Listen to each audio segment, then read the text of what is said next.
Les rendez-vous du notaire, chaque semaine, avec Quai des notaires, des réponses concrètes à vos questions.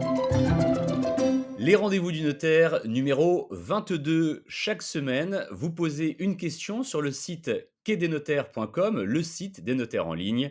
Et Patrick McNamara répond à vos questions de manière concrète et précise. Bonjour Patrick. Bonjour Fred. Alors Patrick, la question cette semaine, c'est celle de Chloé qui nous écrit de Paris. Je vous lis sa question. Nous avons fait une offre d'achat pour un bien immobilier qui a été accepté par les vendeurs. Après avoir signé la promesse de vente avec l'agence, le notaire nous dit qu'il faut resigner une offre d'achat et attendre l'accord du juge parce que l'un des vendeurs est placé sous tutelle. Est-ce normal et pouvons-nous nous désister ou devons-nous attendre? Alors il faut commencer par dire que c'est un cas très rare quand même de voir un vendeur placé sous tutelle entre la signature du mandat et du compromis de vente.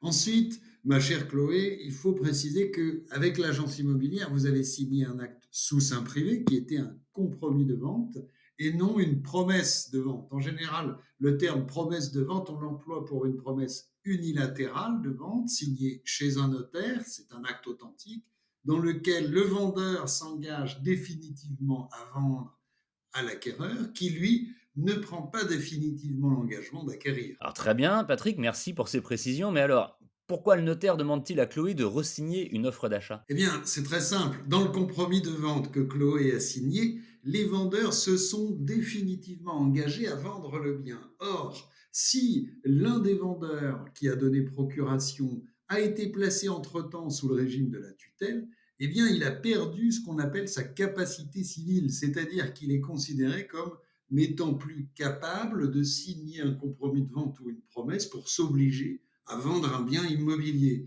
Il devra être représenté à cet acte par son tuteur, mais seulement après l'accord du juge des tutelles. En fait, le vendeur n'avait pas le droit de signer, c'est bien ça. Exactement. Si une personne en tutelle veut vendre un bien immobilier, eh bien, c'est le tuteur qui doit signer après l'envoi d'une requête au juge des tutelles demandant l'accord du juge. Et d'ailleurs, je le dis pour nos amis agents immobiliers, c'est le tuteur qui doit signer le mandat de vente également. Une précision importante. Chloé et Patrick vous demandent également si elle peut se désister ou si elle est obligée d'attendre. Eh bien, dans le cas de Chloé, le compromis signé est irrégulier, puisque l'un des vendeurs ne pouvait pas vendre. Donc, oui, elle peut tout à fait se désister, mais généralement, les démarches pour obtenir une autorisation du juge des tutelles peuvent être finies en moins de 3 mois ou 3 mois. Donc, c'est pas très long. Je conseillerais plutôt à Chloé, si elle peut, eh bien, de signer la promesse d'achat et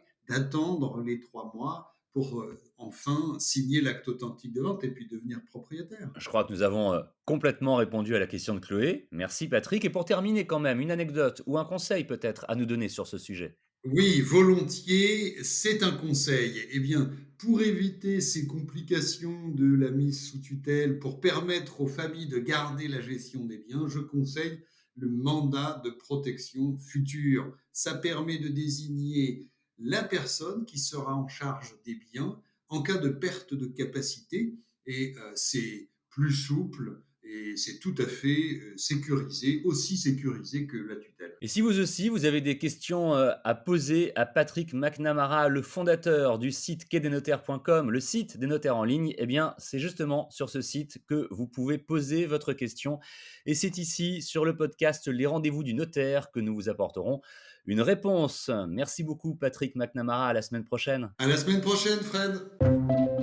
Les rendez-vous du notaire, chaque semaine, avec Quai des notaires, des réponses concrètes à vos questions.